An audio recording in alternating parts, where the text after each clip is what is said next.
వేస్తాను అడుగు, చెబుతాను పాఠాలు నీలేత పాదాలు జలపాతమయ్యేట్టుగా.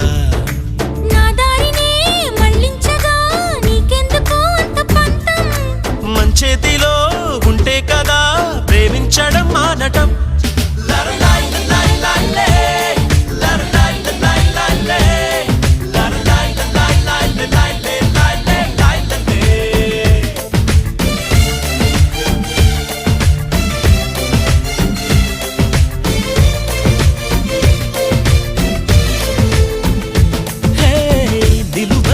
నిన్ను ఎప్పుడైనా నువ్వు ఎవ్వరు అని అడిగేనా, ఆ చిత్రమే గమనిస్తుంది.